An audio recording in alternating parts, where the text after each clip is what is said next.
Un cordial saludo a todos nuestros oyentes. Les habla Natama. Y les doy la bienvenida a una emisión más de Eduard en las TICs. Este programa llega a ustedes con el patrocinio de la Universidad Santo Tomás abierta y a distancia. En esta ocasión, una reflexión y un repaso a la relación de nuestra cotidianidad y la historia necesaria para que hoy tengamos algo llamado TICs.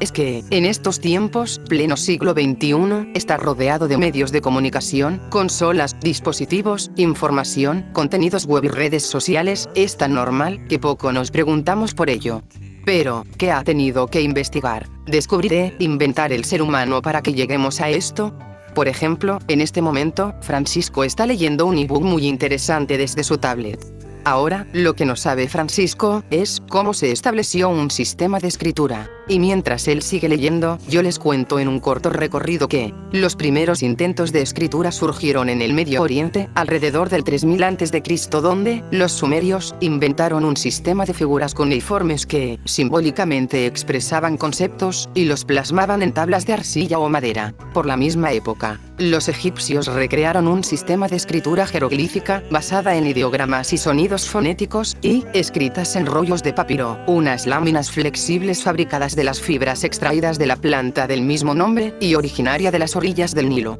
Más adelante, en el 2000 a.C.,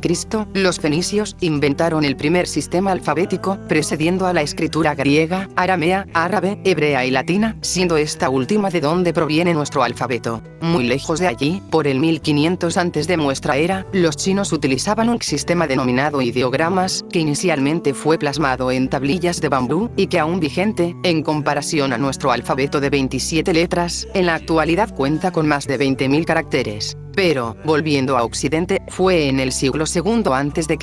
cuando la cultura romana, además de obtener un sistema alfabético concreto, propuso el uso del pergamino, mayormente producido por la piel curtida de la res, y que cuyas hojas plegadas en conjunto, permitió establecer un modelo muy similar al libro moderno, denominado códice. Ahora bien, hay que mencionar que si tenemos libros tal y como los conocemos hoy, es porque algunos monjes budistas en China inventaron el papel, macerando distintas fibras vegetales, alrededor del siglo II de nuestra época. A pesar de lo anterior, solo hasta el siglo VIII, y gracias al intercambio comercial impulsado por los árabes, esta tecnología se popularizó en Europa, y, teniendo en cuenta el enfoque teocentrista de la Edad Media, la prioridad era la reproducción de los libros sagrados, siendo los monjes y frailes los encargados de realizar copias manuscritas de estos, durando en su elaboración años o teniendo costos tan elevados, que incluso costarían lo mismo que una granja. Y que, como dato curioso, muchos de estos monjes, sin saber leer o escribir, se dedicaron específicamente a copiar.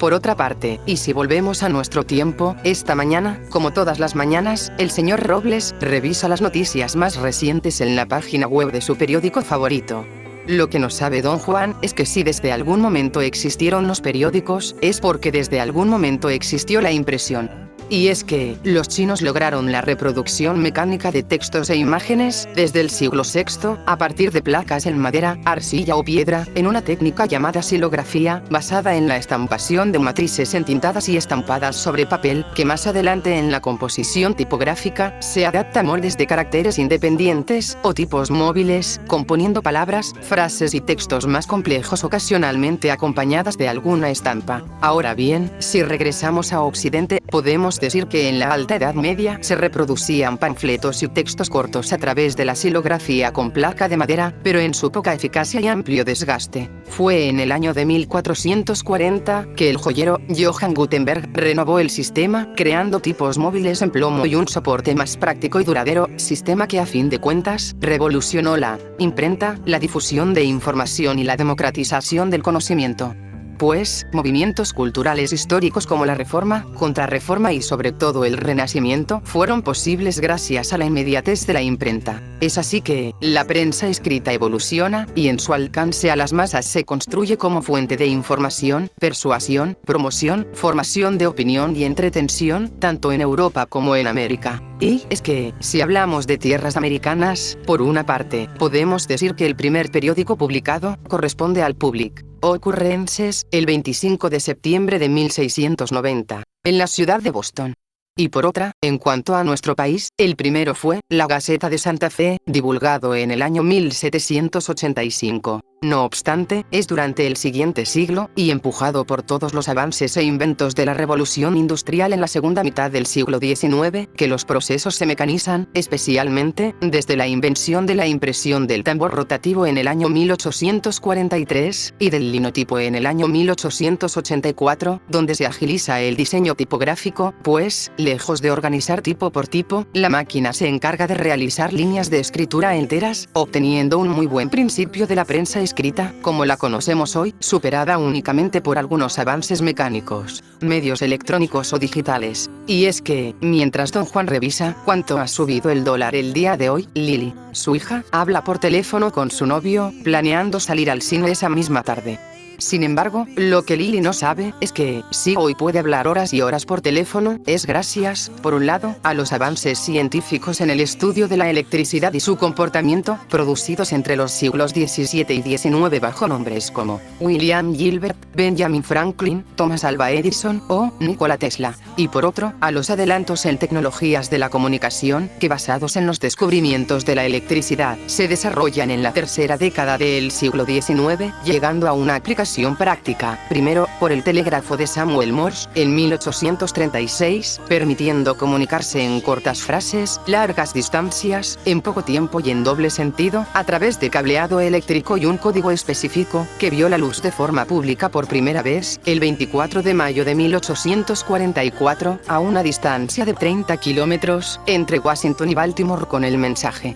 ¿qué nos ha traído Dios? Por su parte, el teléfono hizo su aparición oficial en el año 1876, bajo la patente de Alexander Graham Bell, quien en 1899 funda la compañía American Telephone and Telegraph o AT&T. Iniciando el siglo XX, por un lado, con la posibilidad de establecer conversaciones a larga distancia y en tiempo real, y por otro, con el objetivo de ampliar la red eléctrica y de comunicación. Ahora bien, mientras David sigue haciendo planes con su novia, y discuten por la peli que quieren ver, Victoria, su madre, se dirige al supermercado en el auto, y como cada vez que se sube, lo primero que hace es encender el radio. Y, aunque a Victoria no le interese, no se puede desconocer que, si hoy en día tenemos radio, es porque, a finales del siglo XIX, se logra captar y emitir ondas electromagnéticas, siendo el italiano Guillermo Marconi, y, con muchos de los componentes inventados por Tesla, quien establece la primera recepción de señales telegráficas inalámbricas, y después de varias pruebas, es capaz de conectar a Francia y Inglaterra por el Canal de la Mancha en 1899.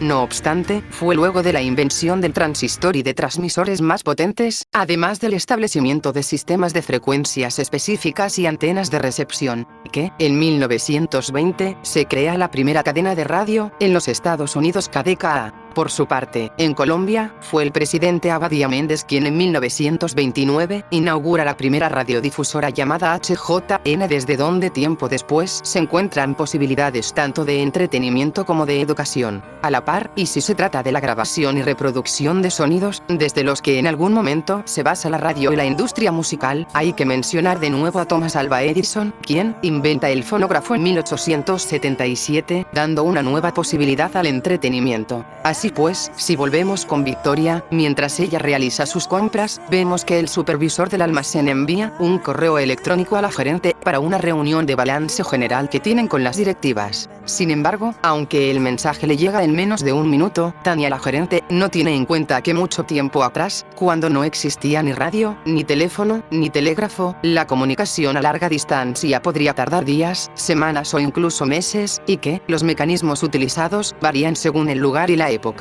encontrando ejemplos como señales de humo propias de los nativos americanos, notas llevadas por palomas mensajeras usadas por los antiguos griegos, o edictos, misivas o cartas transportadas a pie, caballo, carruaje, o incluso barco, que solo llegaban a su receptor después de cubrir largas distancias, siendo este el método más común de la historia humana hasta llegar el siglo XIX. Ahora cumplimos con algunos compromisos comerciales, pero volvemos enseguida. 435 años, más que tradiciones, experiencia, calidad, humanismo e innovación. Universidad Santo Tomás, experiencia y calidad.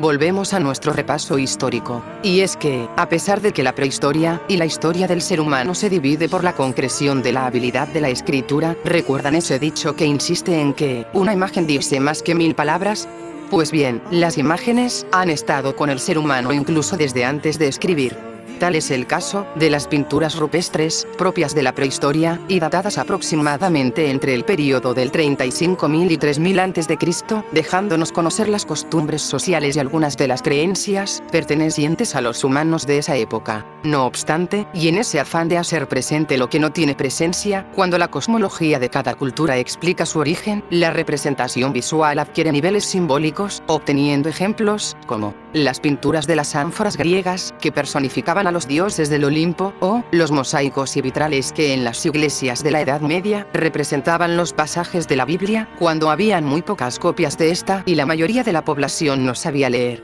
De manera que, las imágenes ayudaban al objetivo del clero, que era persuadir, conmover y enseñar un estilo de vida de acuerdo con los lineamientos cristianos. Ahora, en consecución de lo anterior, la imagen no solo presenta lo simbólico, pues también, desde el poder que tiene una imagen, se muestra como una posibilidad política. Pues, si hablamos de un retrato, donde se presenta idealizado primero la imagen de los reyes, emperadores o gobernantes, y después figuras importantes, burgueses o personas influyentes dentro de una sociedad, por un lado, es un mecanismo de autoafirmación y legitimación, y, por otro, instituye relaciones de poder tanto en el establecimiento de íconos culturales, como en la propensión de ideologías y promoción de ciertos sistemas sociopolíticos. Claro está que, sin ánimo de calificar la imagen bajo un mecanismo de manipulación de masas, también es en el arte, que acude como medio de expresión, reflexión o denuncia, y en todas ellas, actúa como un medio político. Ahora, si volvemos a la cita de Lily con su novio David, vemos que, mientras esperan dando vueltas en el centro comercial para entrar a tiempo en los cinemas y ven su película, no pierden oportunidad en sacarse algunas selfies, completando la colección que entre lugares y sonrisas, cuenta la relación que desde hace tiempo llevan.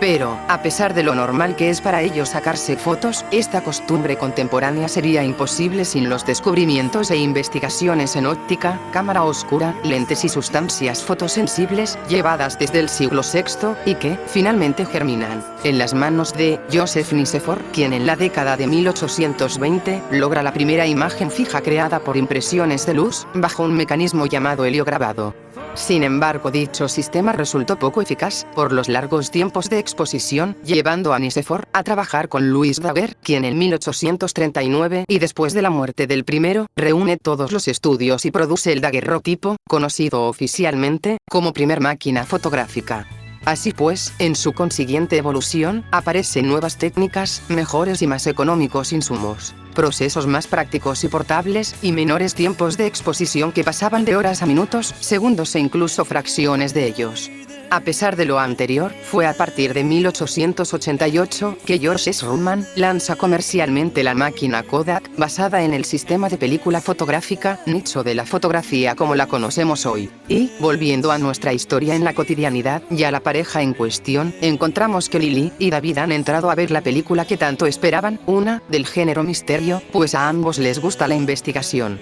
Pero, a pesar de ello, desconocen que el que estén en una sala de cine se debe en parte a personas como Alva Edison, quien inventa el kinetoscopio en 1891, donde a través de una proyección de luz, pasa un carrete de imágenes estáticas a una velocidad de 25 cuadros por segundo, creando sensación de movimiento en la visión. o los hermanos Lumière, quienes en el año 1895 patentan el cinematógrafo, primer aparato capaz tanto de filmar como de proyectar películas en movimiento. Entonces, llega el siglo XX, y con él, la posibilidad de la imagen en movimiento, avalando el nacimiento del séptimo arte, con artistas como Charles Chaplin, que entre actuación, dirección y producción, tiene en su haber 81 obras cinematográficas creadas entre 1914 y 1967, periodo en el que, entre los mayores cambios técnicos, se encuentra pasar del cine mudo al sonido sincronizado en 1927, y del blanco y negro a las posibilidades del Technicolor popularizados en la década de los 50. Y, aunque el cine fue bastante exitoso, el entretenimiento basado en imagen en movimiento y sonido no se limitó a asistir a una sala de cine, pues siguiendo el legado del siglo XIX al potenciar cualquier invento posible, se probó a usar la tecnología de transmisión de ondas, pero ya no solo con el sonido, sino además con la imagen, apareciendo la televisión. Es así que, dentro de las fallas, aciertos y después de transmitir siluetas difusas, programas de unas pocas horas a la semana que solo podían sintonizar algunos privilegiados, se obtiene como primer programa transmitido en directo, los Juegos Olímpicos de 1936, ubicados en Berlín, durante el gobierno nazi, aportando en gran medida al desarrollo de la televisión, especialmente en el período de la Primera Guerra Mundial. No obstante, en 1946 y una vez terminada la guerra, en Estados Unidos se incrementa la industria televisiva y su consumo, pasando de 6.000 televisores en el país a vender un promedio de 3 millones cada año desde 1950. 4 años más tarde, el general Gustavo Rojas Pinilla inaugura el sistema de televisión en Colombia, quien en sus tiempos de agregado militar en la Alemania nazi, se deja sorprender por el invento. Llegados a la mitad del siglo XX, y presentando una mayor concentración de población en las ciudades, igualada solo por la oferta y demanda en la industria de la comunicación y el entretenimiento, con la telefonía, radio, televisión, prensa y cine, cada uno con su propio desarrollo y mejoramiento, aparece la época de lo electrónico y la computación. Y aunque ya existían desarrollos en aparatos de cómputo desde los años 40 con máquinas gigantes, calientes y muy lentas, es desde el año 64 que con los circuitos integrados, modifican su tamaño y aumentan su capacidad. Sin embargo, a partir del año 71, se crean los microprocesadores, permitiendo en el año 84, la primera generación de computadores personales como los conocemos hoy, que ya no solo se enfocan en el desarrollo del software, sino además en el hardware. Ahora, empieza el último paso necesario, para llegar a lo que es tan natural en nuestros días, y es que, a partir de la asociación de computadores, se empezaron a crear las redes informáticas, y aunque la Internet surgió inicialmente como una solicitud militar, que unía a algunas universidades estadounidenses con la NASA, bajo el nombre de ARPANET, y en la que surge la posibilidad de compartir ficheros de información a larga distancia, es a partir de las redes de telecomunicación alámbrica, donde el cableado ha evolucionado de cobre y coaxial a fibra óptica, y las redes de comunicación inalámbrica, cuando por un lado obtienen componentes electrónicos, y por otro, se basa tanto en la tecnología celular, como en la tecnología satelital, cuyo primer ejemplar fue lanzado a la estratosfera en el año 1962 por la compañía AT&T, bautizado con el nombre de Telestars. Finalmente, luego del desarrollo técnico tanto en infraestructura como en el diseño de códigos compatibles en todas las computadoras de una misma red y el establecimiento del protocolo de Internet o IP, es desde los años 90 que el World Wide Web entra en funcionamiento, ofreciendo la oportunidad de compartir información en hipervínculo e hipertexto, abriendo la posibilidad a los medios digitales, dispositivos inteligentes, banda ancha, Wi-Fi, aplicaciones para todo, posicionamiento global y todo lo que se conoce en nuestro tiempo. Así pues, hemos llegado al siglo XXI, y mientras vemos que, esta noche Francisco, habla con su hermana que está en Italia desde Facebook. La señora Victoria ve la novela de las 8 en un canal internacional. Don Juan mira algunos videotutoriales en internet. Tania realiza una revisión rápida al inventario desde el software, y David y Lily eligen qué comer en el menú virtual de un restaurante. Como ellos, miles de personas en el mundo usan las tecnologías de la información y las comunicaciones, TICs, y aunque no tengan ni idea de cómo funcionan, desde cuándo o quién las inventó, todo ha sido posible por la ciencia, tecnología y comunicación. Y desde ellos, sí, que ayudan a hacer su vida mejor.